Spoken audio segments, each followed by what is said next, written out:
Have you ever answered the phone, heard a friendly voice on the other end, and suddenly felt a little unsure, like something wasn't quite right? Maybe it was someone claiming to be from your bank, or a grandchild saying they were in trouble and needed money right away. Or maybe it was a letter in the mail with fancy logos and urgent language, telling you you'd won a prize, if only you'd pay a processing fee first. If any of that sounds familiar, you're not alone.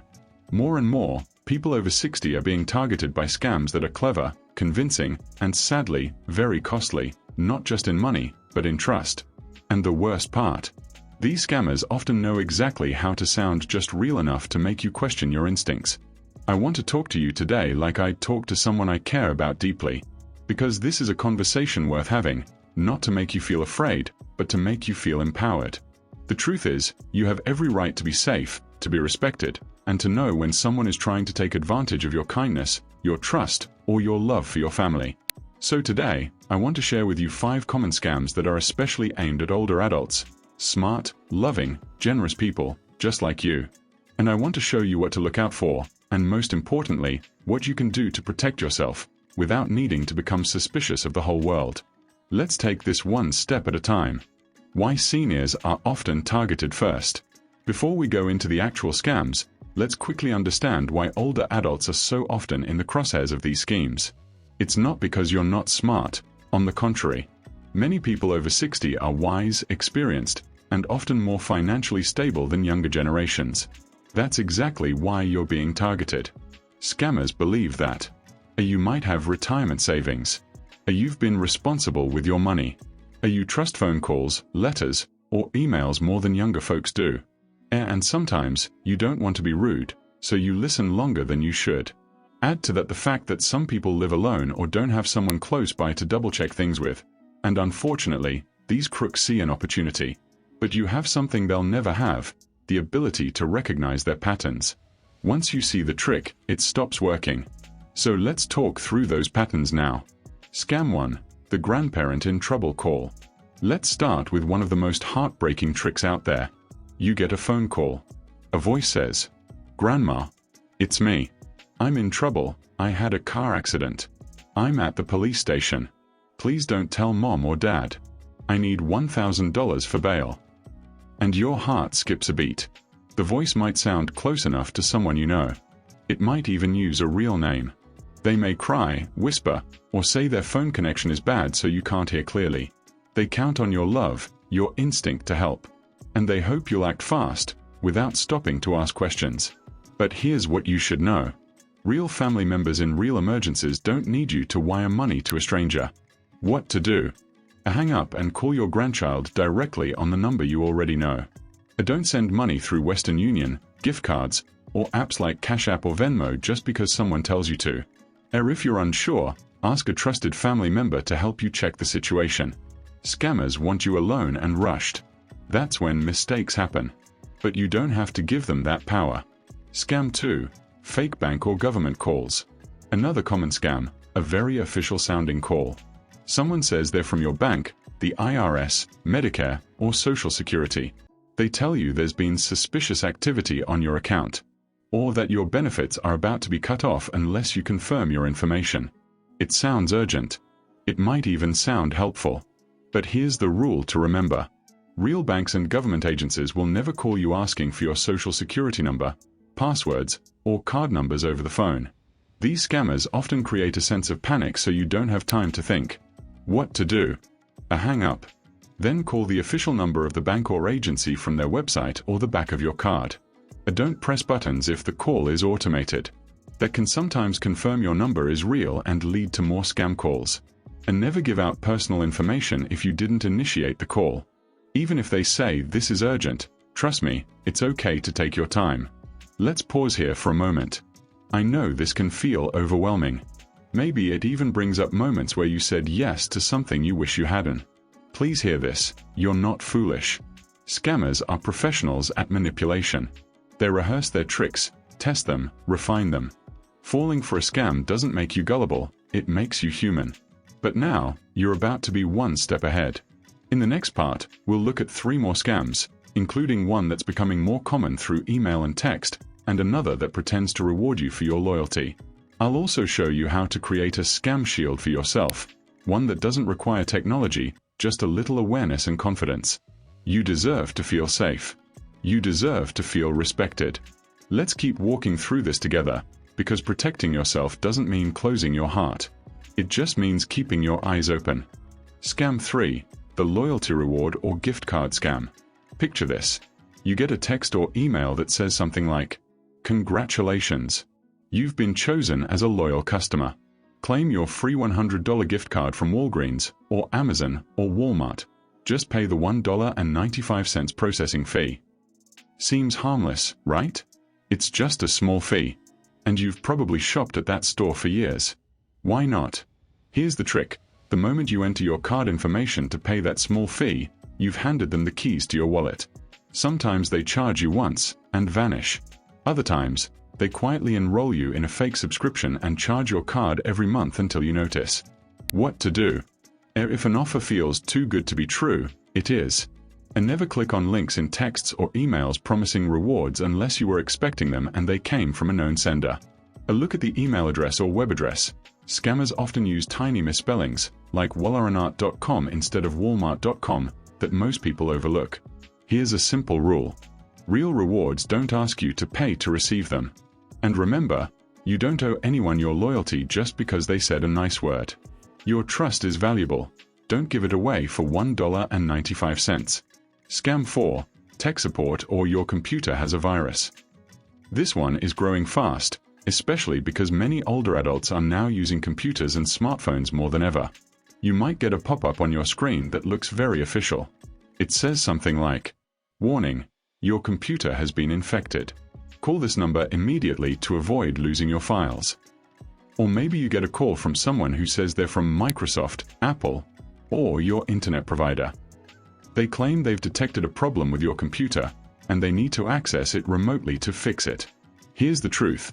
Legitimate companies will never call you out of the blue to fix your computer. And those pop-ups, they're not warnings. They are the scam. What to do? If you see a message like that, don't click or call. Close your browser or shut down the computer. And never let anyone you don't know remotely access your computer. They can steal your passwords, financial information, even lock you out of your own files and demand a ransom. If something looks strange or you're unsure, it's okay to pause and ask someone you trust. You don't have to handle it alone. And you're not a burden for needing help. You're wise for checking. Scam 5. Fake charities or urgent cause requests. Scammers know how deeply people over 60 care about others. That's why one of their favorite tricks is to play on your generosity. They might call, email, or send letters pretending to be from a well-known charity, or invent a brand new one. They'll use emotional stories, children in crisis, veterans without homes, animals needing rescue. They might even time it around natural disasters or holidays when people are most likely to give. But behind that emotional appeal, sometimes there's no real charity, just someone collecting money into their own pocket. What to do? Always research a charity before giving. Use trusted websites like charitynavigator.org to verify them. And never give out your credit card number over the phone to someone who called you. If you want to donate, go directly to the organization's real website.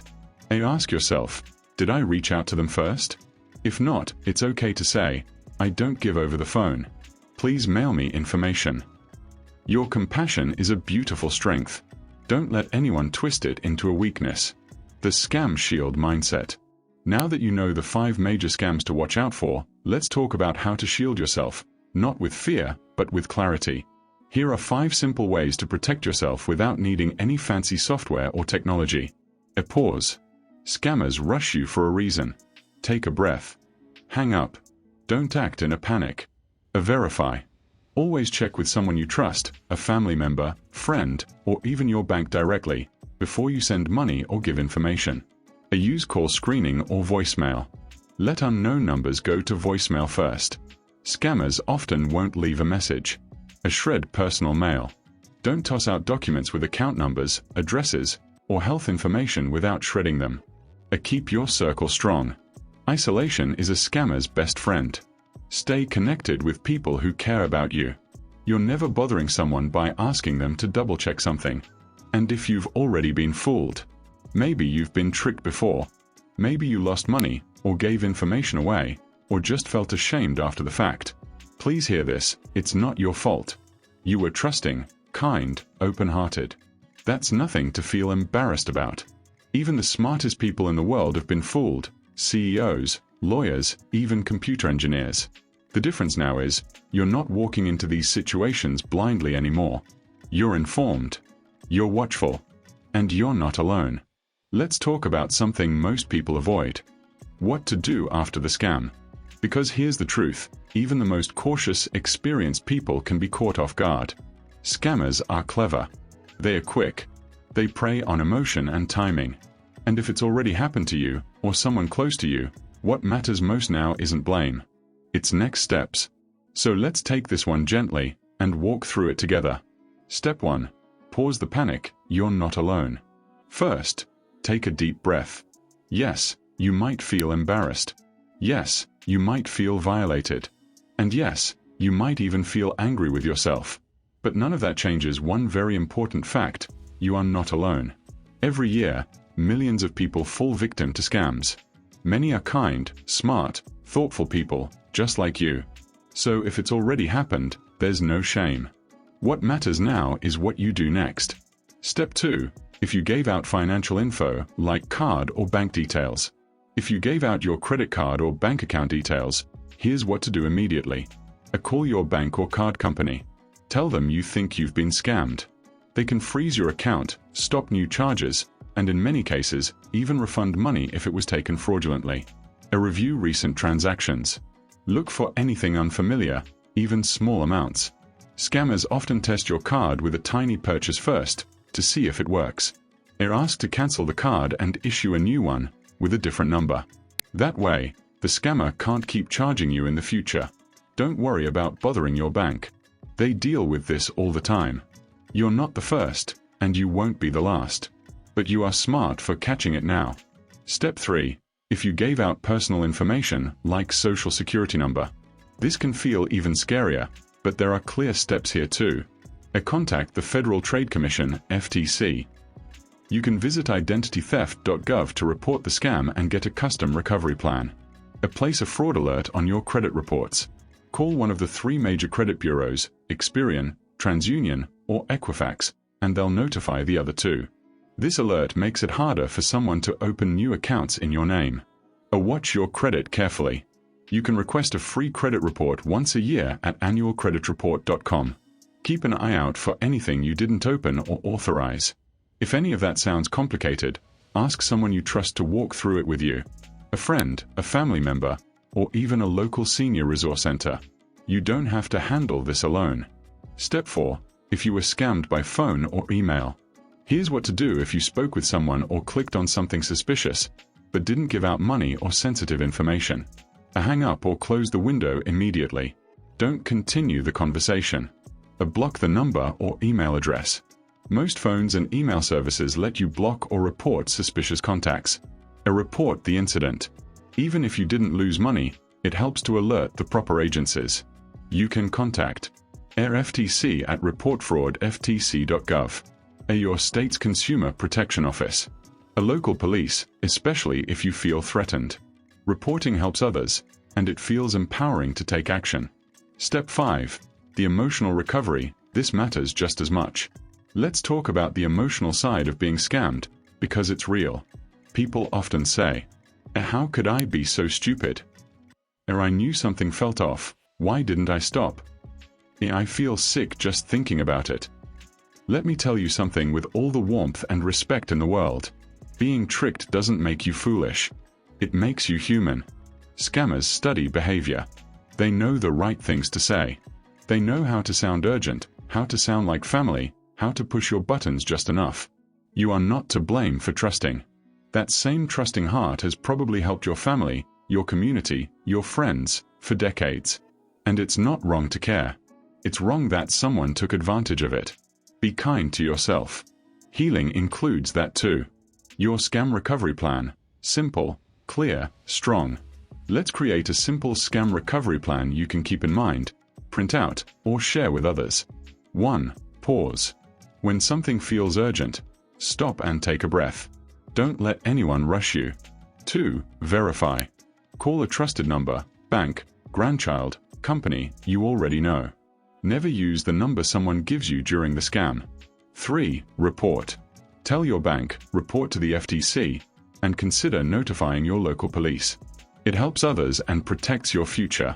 4. Talk to someone. Scammers thrive on silence. You break their power the moment you share what happened. 5. Set up guards. Use voicemail to screen calls. Turn on fraud alerts. Don't click links or download files from unknown emails or texts. You don't need to remember everything. You just need to remember the pause. That moment before acting, that's your power. Talking to others, ending the shame, spreading the strength. If you have friends, siblings, or neighbors who are also older adults, talk to them. Say, "Hey, I saw a video about scams and it opened my eyes. Have you seen anything suspicious lately?" You'll be surprised how many people have their own stories, but never told anyone. Scams lose their grip when we talk about them out loud. There's power in community. You're not warning someone because they're naive. You're helping them stay one step ahead, just like you are now. Wrapping up, you're in control. If you've stayed with me through this whole conversation, I want to leave you with this. You are not helpless. You are not outdated. You are not an easy target.